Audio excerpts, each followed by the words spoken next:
요한복음 7장 38절의 말씀 함께 한 목소리로 합독해 보겠습니다. 시작. 나를 믿는 자는 성경의 이름과 같이 그 배에서 생수의 강이 흘러나오리라 하시니. 아멘. 예수님께서 공생의 사역 가운데 단순히 어떤 지식만을, 정보만을 가르치시고 전달하신 게 아니라 바로 생명을 얻는 지식, 영원한 생명을 전파해 주셨습니다. 그래서 요한복음 7장 38절의 말씀처럼 배에서 생수의 강이 흘러나오게 될 것이다 라는 것은 먼저 이 구원을 얻는 천국의 복음을 소유한 자의 삶 속에 영혼의 만족이 이루어지게 된다는 겁니다. 하지만 그 사람의 삶에서만 끝나고 그 사람만 누리고 소유하는 것이 아니라 생수의 강이 흘러가게 된다는 것은 먼저 구원의 복음을 소유한 자의 삶을 중심 방향으로 해서 그 사람의 삶과 가정과 그 사람의 모든 관계 선상 속에 그 생수의 강이 흘러가게 된다는 것입니다. 그 생수의 강을 소유한 저와 여러분들이 되셨는데 우리 모두가 그 생수의 강을 흘려보내는 도구와 통로로 쓰임받는 우리 모든 여종들 다 되시기를 축복합니다. 오늘 몇 번째 모임일까요? 저희가 10번째 모임입니다. 우리 옆사람 바라보시면서 따스한 눈빛으로 한번 축복해줬으면 좋겠어요. 너무 고생 많으셨다고. 여러 가지 표현 방식을 통해서 옆사람 한번 환하게 웃으시면서 축복해 주시기 바랍니다. 제가 하고 싶었던 말인데 3번 남았습니다. 자, 3번 남았습니다. 3번. 3번이면 이제 5월 마지막 주까지니까요. 너무 자랑스럽고 대견하고 또 여러분 너무 고생 많으셨습니다. 앞으로 남은 3번의 목자 교육도 계속 은혜를 사모하며 모이기에 힘쓰는 우리 모든 여종들 되시기를 축복합니다. 자, 오늘 10강의 주제를 한번 타이틀 한번 읽어보겠습니다. 시작. 함께의 은혜를 경험하도록 인도하는 소그룹. 자, 살아있는 공동체에는 공존과 공생과 공영의 원리가 있습니다. 한 가지 이야기를 여러분들에게 드리고 오늘 교육을 좀 시작하고 싶은데요. 연세대 철학과 김영철이라는 교수님이 쓴 꿀벌은 꿀을 절대 혼자 먹지 않는다라는 책에 보면 꿀벌과 닭들의 이 비교하는 이야기, 닭들과 꿀벌들과 비교하는 이야기에 대한 내용이 소개가 되고 있습니다. 어느 농가이든 새벽이 되면 누가 가장 먼저 울까요? 닭이 웁니다. 정해진 시간, 비슷한 시간대가 되면은 닭이 우는데 어떤 날은 어느 농가에서 아직 새벽이 되기도 전인데 닭들이 그냥 아침이 돼서 우는 정도가 아니라 마치 비명에 가까운 소리로 이른 새벽에 막 울기 시작을 했다고 합니다. 그래서 놀라서 이제 농가 주인이 닭장으로 갔는데 무려 닭이 600여 마리가 죽어 있더라라는 겁니다. 그래서 원인이 무엇인지는 금방 밝혀졌다고 합니다. 저쪽 한 구석에 이 닭들의 천적인 수리부엉이 한 마리가 닭 한 마리를 잡아먹었어요. 수리부엉이는 그냥 한 마리만 잡아먹은 겁니다. 닭들이 어떻게 됐을까요? 서로 놀래가지고 서로 살겠다라고 출구 쪽으로 달려가다가 수리부엉이는 한 마리만 죽였습니다. 근데 닭들이 서로 출구 쪽으로 내가 먼저 살겠다라고 달려가는 바람에 압살을 당해가지고 이 닭들이 600여 마리나 죽는 사고가 있었다고 합니다.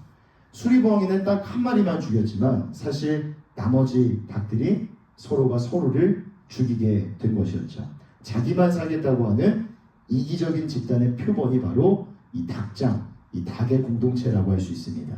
반면에 이 꿀벌 공동체는요, 상생하는 공동체의 표본이라고 할 수 있습니다. 꿀벌은 절대 이 책의 제목처럼 꿀을 혼자서만 먹지 않는다고 합니다.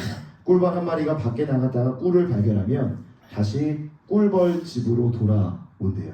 그 다른 꿀벌들 앞에서 막 춤을 춘다고 합니다. 일종의 이제 소통 방법인 것이죠.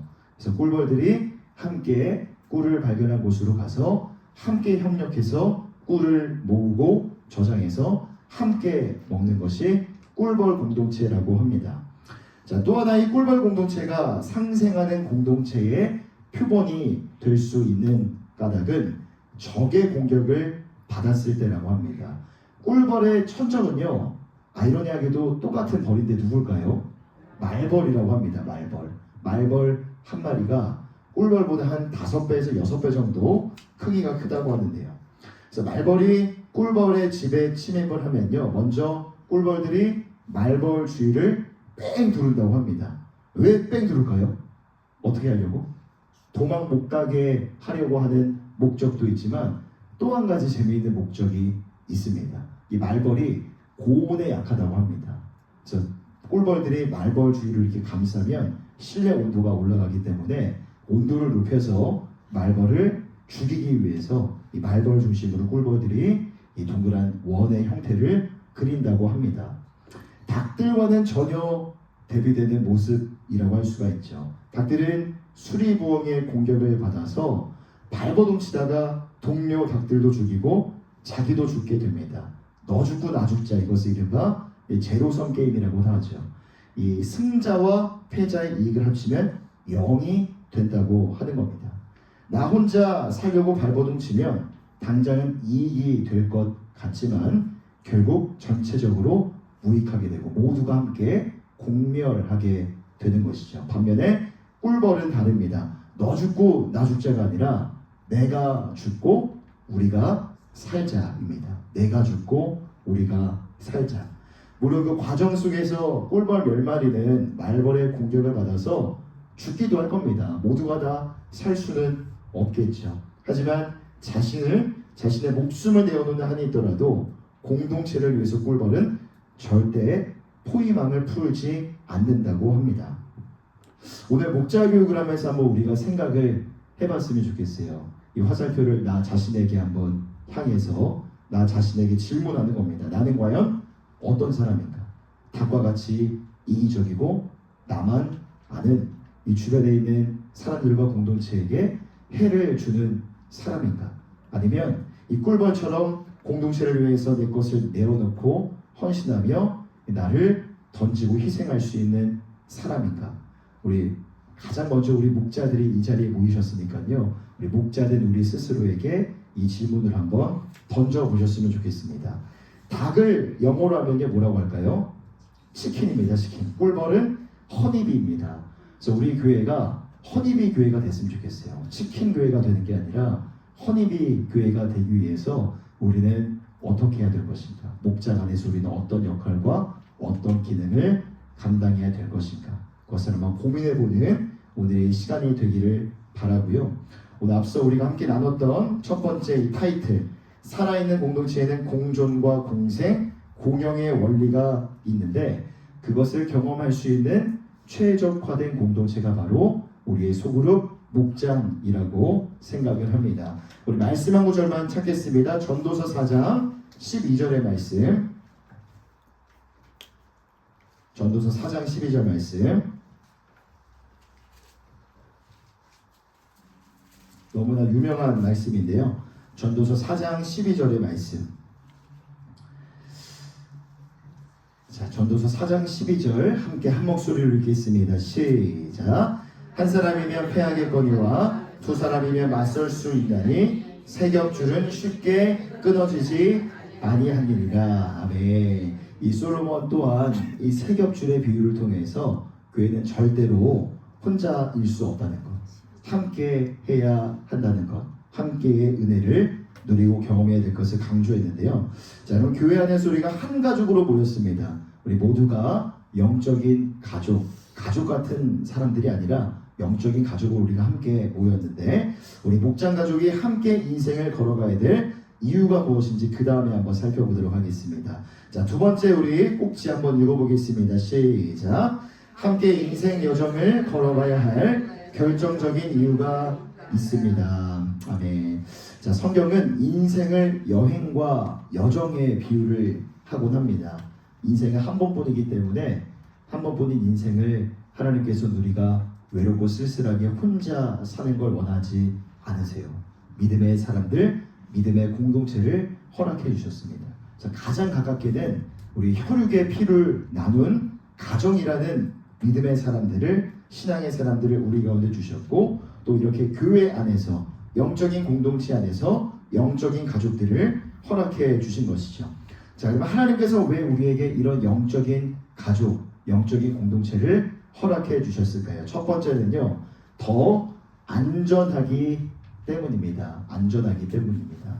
어두운 길을 여러분들이 뭐 의지를 가지고 그 길을 입으로 가진 않으시겠지만 어두운 길을 한번 걷는다고 생각을 해보십시오. 마음이 어떠시겠습니까?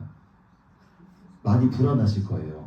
저기 교회에서 오는 길에 터널이 하나 있죠. 그 터널 이름이 문성 터널인가요? 거기도 한번 제가 한번 걸어봤는데 낮에 걸었습니다. 낮에. 근데 이 밤에 오면은 되게 무섭겠구나. 근데 중간중간에 이렇게 비상벨 버튼이 이렇게 또 있더라고요. 위급한 상황이 생기면 누를 수 있도록. 자, 어두운 밤길을 혼자 걷는다고 생각을 하면요, 마음이 굉장히 무섭고 떨릴 겁니다. 하지만 누군가와 나와 함께 걸어준다면, 누군가가 나의 길을 안내해 준다면 마음의 불안함과 염려를 조금은 내려놓을 수가 있겠죠.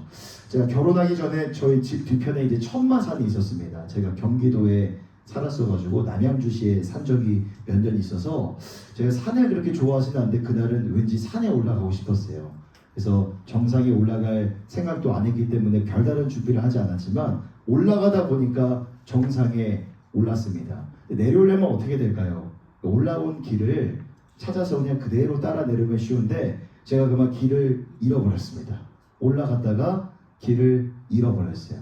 그리고 날씨도 이제 어둑어둑해지고 주변에 이제 사람들도 안 보이기 시작하니까 겁이 좀 나기 시작하더라고요. 근데 제가 만나게 된 한 사람이 있었습니다. 저에게는 정말 은인이었는데 스님을 한 분 만났어요.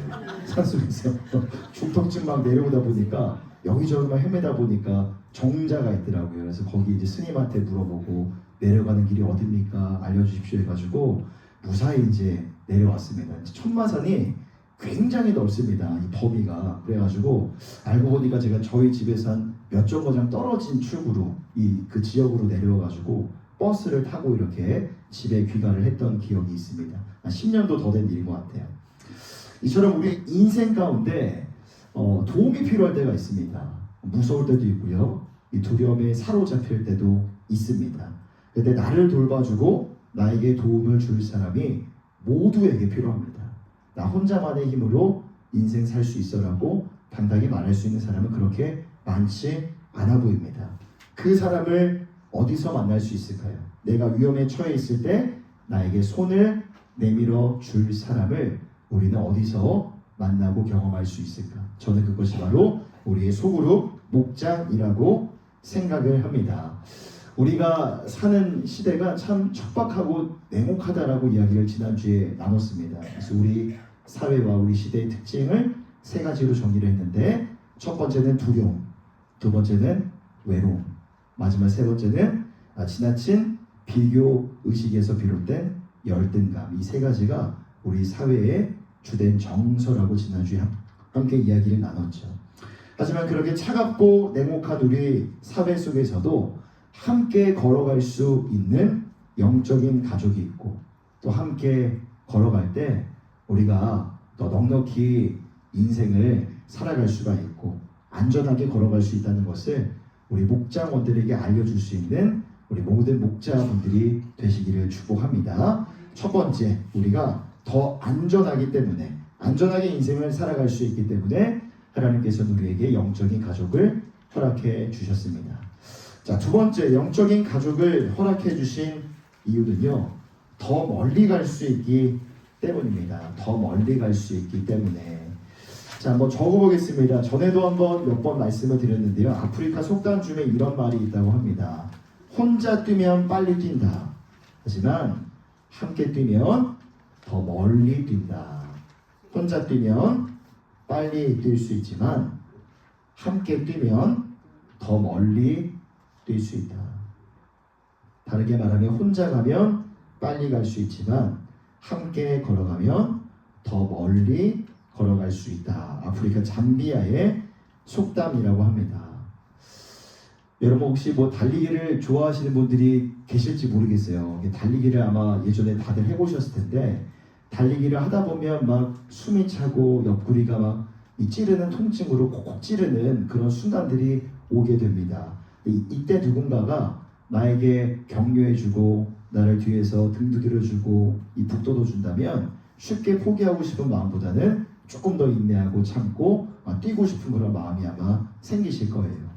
제가 그 주 5회를 다 이렇게 하지 못하지만 주 2회에서 한 3회 정도는 집 근처를 이렇게 좀 달리거든요. 러닝화를 샀습니다. 러닝화를 신고 이렇게 2km에서 3km 정도.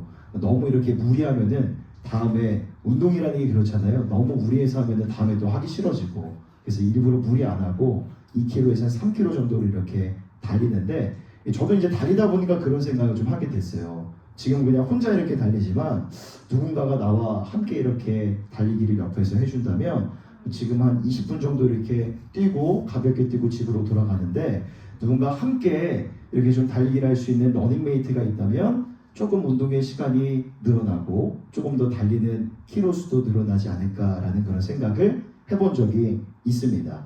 여러분 하늘에 이제 나는 기럭이라는 새가 나는 이 비의 형태를 보면요 이렇게 V자라고 합니다. 일렬로 나는 게 아니라 V자 형태라고 해요. 자, 왜 그런 거 아니? 자, V자 형태로 날아야만 상승 기류를 형성해서 조금 덜 힘들게 새들이 날 수가 있다고 합니다. 그리고 V자 형태로 새들이 날아야 리더를 중심으로 서로의 얼굴을 볼 수가 있는 거예요. 서로 격려해주고 힘을 북돋워주고 서로를 후원해주면서 날기에는 최적의 형태가 V자 형태라고 합니다. 우리 소그룹 목장도 동일하다고 생각을 합니다. 우리 목장 안에서 만나는 목장원들이야말로 기러기들처럼 서로를 격려하고 서로를 후원해주고 서로를 북돋워 줄 수 있는 최적화된 공동체라고 생각을 합니다. 우리 지난주에 이야기 나눴던 것처럼 대그룹의 예배는요 목회자가 앞에 있으면 정면을 바라볼 수밖에 없습니다. 하지만 우리 소그룹 안에서는 서로가 서로의 얼굴을 바라볼 수가 있기 때문에 더 친밀한 교제가 가능하게 되는 겁니다. 그래서 앞으로도 여러분들이 소그룹 목장 안에서 마음으로 서로를 후원해주고 또 무엇보다도 가장 큰 격려가 되는 것은요 기도의 후원이라고 생각을 합니다. 서로의 삶에 대해서 정말 내 일처럼 아파하고 국민의 마음을 가지고 기도하는 이 기도의 후원이야말로 정말 서로의 마음에 위로가 되고 격려가 되는 그런 은혜의 시간들이지 않을까 생각이 됩니다. 그래서 여러분들이 그렇게 서로를 격려하고 이 후원하는 이 소그룹 목장의 리더로 부름받았다는 사실을 여러분 자부심 가지셔도 되고요. 우리 모두에게 위로와 이 격려와 후원을 나누는 그런 아름다운 목장 그룹을 만들어 가시기를 축복합니다. 자, 세 번째 하나님께서 우리에게 영적인 가족을 허락해 주신 이유는 더 현명해질 수 있기 때문입니다. 자, 우리 잠언 26장 12절의 말씀 함께한 목소리로 읽어보겠습니다. 시작. 내가 스스로 지혜롭게 여기는 자를 보느냐 그보다 미련한 자에게 오히려 희망이 있느니라. 아멘. 자, 전에도 죄송합니다. 감사합니다. 전에도 말씀을 나눈 적이 있었는데요. 세 사람이 함께 길을 걸어가면 그 중에 한 사람은 반드시 나의 누가 됩니까? 스승이 될 수 있다라는 이야기를 함께 나눈 적이 있습니다. 우리가 함께 이 소그룹이라는 공동체 안에 모일 때 그 모임에 유익이 있습니다. 나의 경험과 나의 지식과 나의 세계관을 뛰어넘어서 또 다른 사람의 것들까지도 내가 보고 배우고 나의 것으로 취할 수가 있다는 점입니다. 다른 사람의 도움이 필요 없을 만큼 현명한 사람은 세상에 많지 않습니다. 모두에게는 지혜가 필요하고 다른 사람의 도움이 필요합니다. 함께 모여서 삶을 나누고 교제할 때 무엇보다도 우리 인생에 대한 지혜를 함께 나누고 교류하는 우리 소그룹 목장이 되었으면 좋겠습니다. 성공에 대한 것들, 우리가 세상 속에서 이룬 성취에 대한 것도 좋은 지혜가 될 수 있지만 여러분 우리가 살면서 실패하고 넘어졌던 것들에 대한 경험도 너무나 귀하고 소중합니다. 우리 삶에 버릴 것은 하나도 없다고 생각을 합니다. 그래서 넘어지고 실패한 것 안에서도 지혜를 발견하시고 그것을 나의 지혜로 취하셔서 우리 함께 모이는 소그룹 안에서 서로가 서로의 지혜를 주고 받음으로 말미암아 우리 각자의 지혜가 각자의 인생의 지혜가 점점 더 확장되어지고 커지는 것을 경험하는 우리 소그룹 목장이 되기를 축복합니다. 자, 그래서 세 번째 소그룹으로 모이기 힘쓸 때 그때 변화와 성장을 경험할 수가 있습니다. 자, 소그룹으로 모이기 힘쓸 때 변화는 시작된다. 자, 여러분 그 펜션에 가면 저녁에 보통 어떻게 합니까? 저녁에 뭘 먹죠? 펜션에 놀러 간다 그러면 저녁에 뭐 드십니까? 펜션에 가시면 바베큐를 드시죠. 숯불에다가 이제 숯을 불을 붙여가지고 맛있게 이제 고기를 구우실 겁니다. 보통 제가 이제 놀러 가면 저는 이 고기 굽는 걸 좋아해가지고 제가 전담을 해서 이제 고기를 굽는데 우리가 숯 한 덩이를 떼어놓게 되면 이 불이 잘 붙은 숯 한 덩이도 어느 정도는 빛을 발하면서 열을 발산하긴 하겠지만 금방 빛을 잃어버리고 식어버리는 것을 보게 됩니다. 자, 그런데 빛이 나는 숯덩이 위에 불이 붙지 않은 숯덩이들을 마구 쏟아 부으면요 시간이 조금 걸릴 수 있지만 금세 열이 전달되어서 붙지 않은 숯에도 불과 빛이 전달이 되게 됩니다. 자, 이처럼 영적인 불꽃의 힘은요 깊은 만남과 교제에 있다고 생각을 합니다. 영적인 불꽃은 개개인일 때 이루어지는 것이 아니라 혼자일 때가 아니라 함께 모이고 우리 살과 살, 피부가 함께 붙어 있을 때 그 불꽃이 힘을 발휘하게 되는 것이죠. 우리 소그룹 목장 안에서 함께 모여서 깊은 만남과 교제를 이루어 가게 될 때에 하나님께서 우리의 소그룹 목장 안에 불어넣어 주시는 영적인 불꽃을 반드시 경험하게 될 줄 믿습니다. 자, 그래서 여러분들에게 당부드리고 싶은 것은요 여러분들 스스로가 먼저 이 뜨거운 숯덩이가 되셨으면 좋겠어요. 옆 사람 보면서 한번 축복하겠습니다. 뜨거운 숯덩이가 되십시오. 시작. 뜨거운 숯덩이가 되십시오. 예, 언제 어디서든 이렇게 축복을 한 적은 없는 것 같아요. 숯덩이가 되라고. 불이 붙은 뜨거운 숯덩이가 되십시오. 여러분들 스스로가 먼저 하나님 앞에 불이 잘 붙은 숯덩이가 되셔가지고 식어있고 어두워져 있는 이 또 다른 숯덩이들이 여러분들을 만났을 때 활활 불이 타고 열을 발산할 수 있는 그런 은혜의 도구와 통로로 쓰임받는 이 불쏘시기가 되는 여러분들이 되셨으면 좋겠습니다. 그래서 우리 목장원들이 함께 모일 때마다 그 뜨거운 영적인 불꽃을 경험하면요 이 모임을 가볍게 여길 수가 없을 것 같아요. 정말 의미 있는 모임이구나. 내 삶에 있어서 가치 있는 시간이 바로 이 소그룹 목장이겠구나. 또 앞으로 우리 공동체가 우리 교회가 지향하게 될 셀 그룹이겠구나라는 것을 분명히 깨닫고 느끼고 경험하게 될 줄 믿습니다. 그래서 그 귀한 일들과 역할, 그 귀한 기능을 우리가 감당해야 된다는 것을 다시 한 번 더 기억하시고 더욱더 모이기에 힘쓸 수 있도록 우리 격려해 주시고 이 등을 두드려 줄 수 있는 우리 모든 목자분들 되시기를 바랍니다. 예, 나눔 질문 우리 신앙의 여정 가운데 혼자가 아닌 함께함으로 얻은 기쁨과 유익을 나눠 보십시오. 또 이번 질문 지금 내가 함께 해줘야 될 영혼이 혹시 떠오릅니까? 그 영혼을 위해서 내가 지금 할 수 있는 일이 무엇인지 나누어 보십시오. 이 두 가지 나눔 질문이 있는데요. 오늘 시간이 여유가 조금 있으니까요. 우리 두 번째 질문, 내가 함께 해줘야 될 영혼, 내가 함께 해주고 싶은 영혼이 누구인지, 내가 무엇을 할 수 있을지 한 두세 분 정도 이렇게 짝을 지으셔서 함께 한번 나눠보고 오늘 마무리하면 좋을 것 같습니다.